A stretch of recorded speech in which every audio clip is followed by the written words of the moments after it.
Hello, I am the cartoonist Rashid. This cartoon was is one of the rare ones inspired by seeing another cartoon done by one of the black this wasn't made by an ADOS. It wasn't made by the cartoon that inspired me to make this one wasn't made by an ADOS cartoonist. It was made by a black immigrant tide cartoonists because in their version of it, uh, it had like a white liberal female covering the mouth of a black woman, and the black woman was saying, "But I'm not oppressed."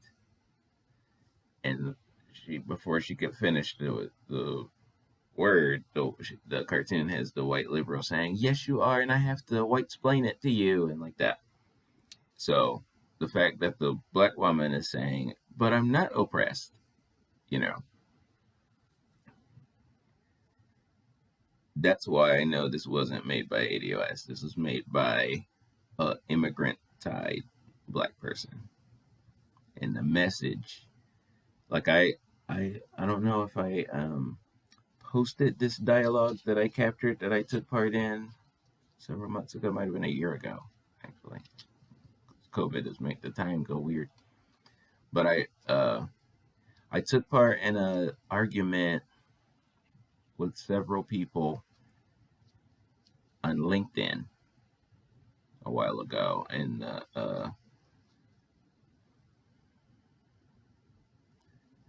the original post was a video from probably Prager University or something like that, where they said that there was a black kid who was an immigrant. He was in Hollywood, like raised trying to make his way up the ranks of actor, and he resented that the Democrats kept trying to have him do oppression work, like you were oppressed, you know. So his position matched what the kid in this cartoon is saying, you know.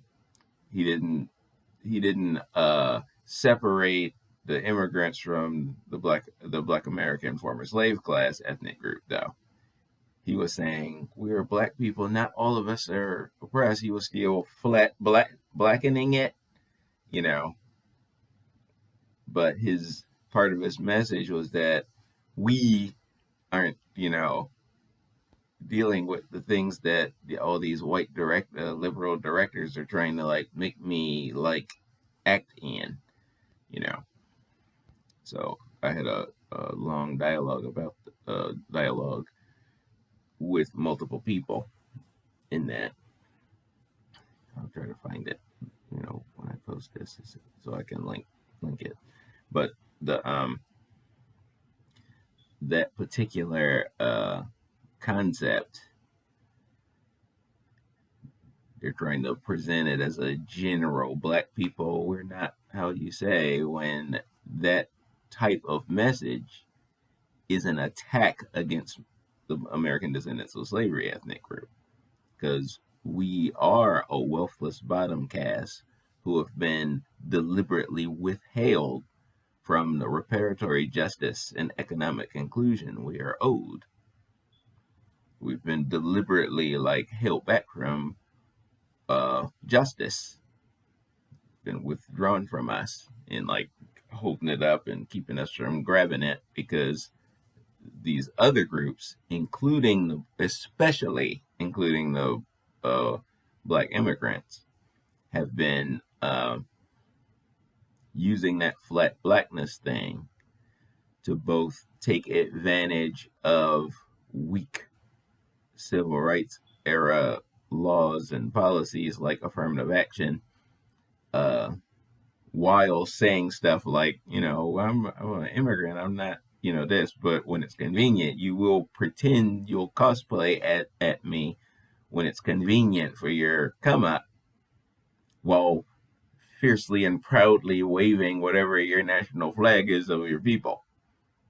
So they do that same double dip that I've mentioned that the whites do, where you make yourself a protected class while you have all this economic inclusion, and the whites are the dominant political identity group, you know, while like there being fake protected classes in it. You have unlimited resource, you have unlimited opportunity to literally do whatever you want. You control every single avenue of access. You gatekeep, and you're a protected class. And you're fraudulently using the language of civil rights on yourself. So the immigrants, who are your dedicated support class, who you deliberately brought over to help in my erasure replacing, they're doing the same thing. They have a honorary whiteness status. They can do whatever they want. Like, wherever they want to carve out, you let them with no issue. When you find out that they're not the American Negro, unquote, you like, sure, just break me off a piece and we're golden. That's your relationship with whites, while you're helping him attack me.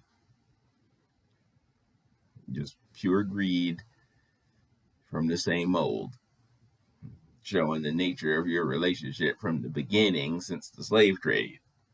You two in partnership against me.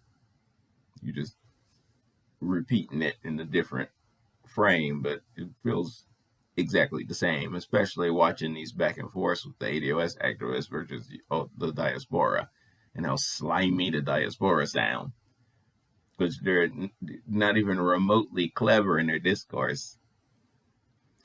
It's like watching the diaspora argue is like watching white conservatives argue, the extreme ones. It's like you don't have an argument.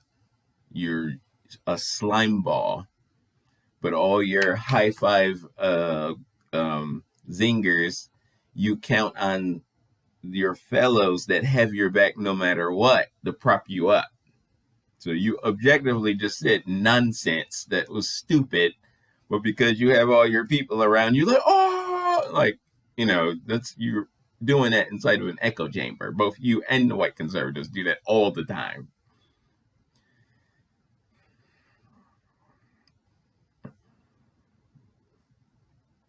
Actually, that's the thing. It's a strength to have that. It's a strength to be so unified inside of your own ethnic political identity that you have that people have your back no matter what. You could be dumb as hell and they'll be like, that's right. Since you all do that, the attack on me to keep me from having that.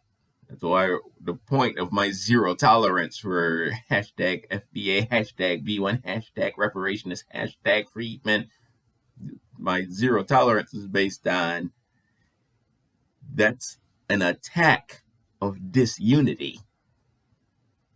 There is no greater symbol of it, not in social media. When I see a competing group with ADOS, you're fucking up. I know I promised I wouldn't cuss anymore, but y'all get on my damn nerves, so that makes us even. So anyway, peace.